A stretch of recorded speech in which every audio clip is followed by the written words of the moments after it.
दोस्तों, किसी ने सही बात कही है कि दूसरों की समस्याओं का आनंद लेना बंद कीजिए, वरना ईश्वर आपको वही गिफ्ट कर देंगे, क्योंकि भगवान वही तो गिफ्ट करते हैं जिसमें हमें आनंद आता है।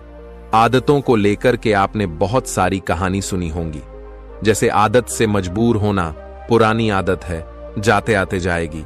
बहुत सारी कहावतें हैं, जैसी आदत है वैसा जीवन, लेकिन आदत ऐसे नहीं बनी है। दरअसल हम जिंदगी के नाम पर आदतों को ही जीते हैं। बहुत सारी आदतों को एक जगह इकट्ठी कर ले तो जो बनती है वह है हमारी जिंदगी है। दोस्तों, बहुत समय पहले की बात है।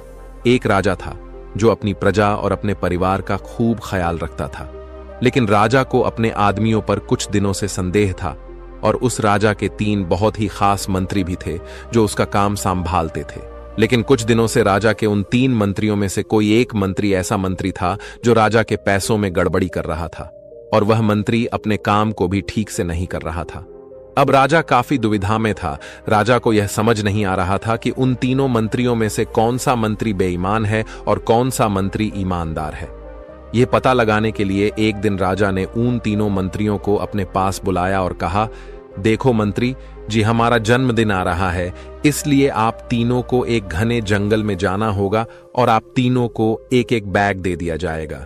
उन तीनों को एक एक बैग दे दिया और उनसे कहा कि तुम तीनों को अलग अलग घने जंगल में छोड़ दिया जाएगा। उस जंगल में तुम लोगों को फल के पेड़ को ढूंढना है और अच्छे अच्छे और ताजा फल से इस ठेले को पूरा भर कर लाना है, और तुम तीनों के पास सिर्फ आज शाम तक का ही समय है। राजा के कहे अनुसार वो तीनों मंत्री को जंगल में छोड़ आए।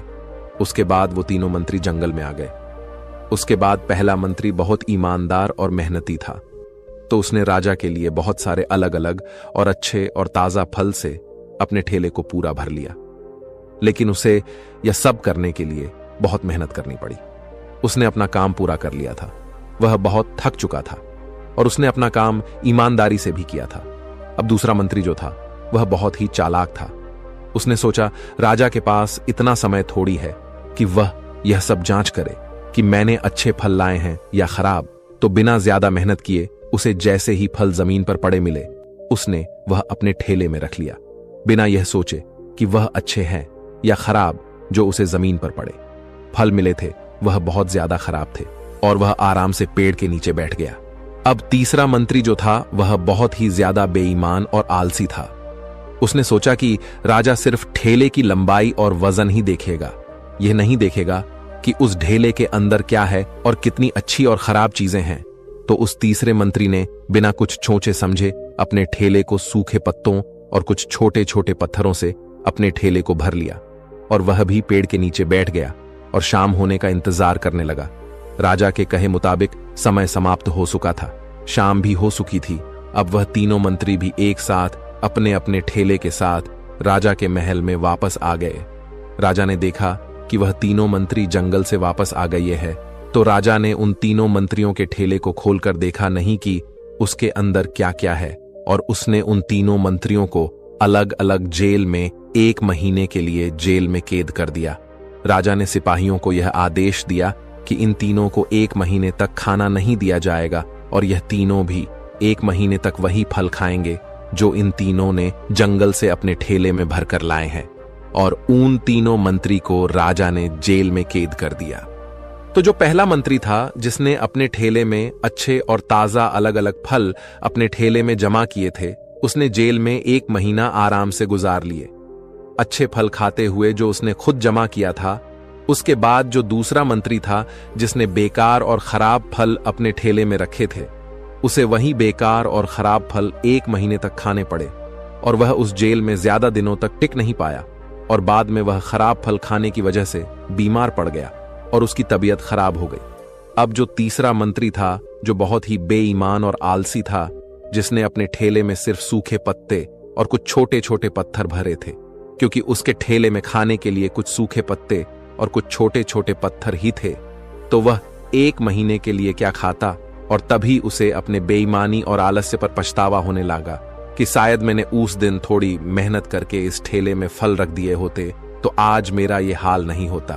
और वह बिना कुछ खाए वह मंत्री जेल में 2 दिन के बाद ही जेल के अंदर ही भूख के कारण मर गया। तो दोस्तों, इस कहानी से हमें यह सीख मिलती है कि हम जो आलस और बेईमानी करते हैं, बेईमानी मतलब अपने ही काम में अपना कुछ नहीं करना, अपना मन नहीं लगाना और खाली बैठे रहना, तो उससे आज तो हमें कोई फर्क नहीं पड़ता। आज तो हम अपने काम में आलस करके आराम कर लेते हैं, लेकिन कल भविष्य में कुछ दिन के बाद हमें उस पर पछतावा होता है। आपने बहुत से लोगों को यह कहते हुए सुना होगा कि काश उस समय पर मैं ऐसा कर लेता तो आज उस इंसान की जगह मैं होता, लेकिन उस समय पर उन लोगों ने आलस को अपनाया था, इसीलिए वह आज जहां के वही है। और जिसने मेहनत को अपनाया था वह इंसान अपनी मंजिल में आगे बढ़ गया। तो अपने काम के साथ बेईमानी और आलस्य बिल्कुल भी मत करो, उसके बाद तो हमें पछतावे के अलावा और कुछ भी नहीं मिलता। यह जो समय है ना, इसकी कीमत कोई नहीं लगा सकता है। हम लाखों रुपए देकर भी अपनी जिंदगी का 1 मिनट भी वापस नहीं ला सकते। इसीलिए इस समय का सही उपयोग करो। समय की एक अच्छी बात है और एक बुरी बात है। अच्छी बात यह है कि हम उसे किन चीजों में गुजारते हो, यह हमारे हाथ में होता है, और बुरी बात यह है कि समय गुजर जाता है और सभी के पास दिन में 24 घंटे होते हैं, गरीब के पास भी और अमीर के पास भी। बस यह हमारे हाथ में है कि हम उस समय से क्या नया कर सकते हो। तो अपने एक एक पल का हिसाब रखो कि हम उन्हें किन चीजों में गुजार रहे हैं। तो अगर आप इस कहानी को और भी लोगों तक पहुंचाना चाहते हो तो इस वीडियो को लाइक करो ताकि वीडियो को और भी लोगों तक पहुंचाए। दोस्तों, आपने आज के इस वीडियो से क्या सीखा वह मुझे आप कमेंट में बता सकते हैं। इसी के साथ में उम्मीद है कि आपको आज की वीडियो पसंद आई होगी, तो इस वीडियो को उस इंसान को शेयर करें जिससे यह कहानी सुनने की जरूरत है, और उसी के ठीक बाद चैनल को सब्सक्राइब करें। तो चलिए फिर मिलते हैं ऐसी एक और नई वीडियो में एक नए मैसेज के साथ। तब तक के लिए अपना ख्याल रखें। धन्यवाद और नमो बुद्धाय।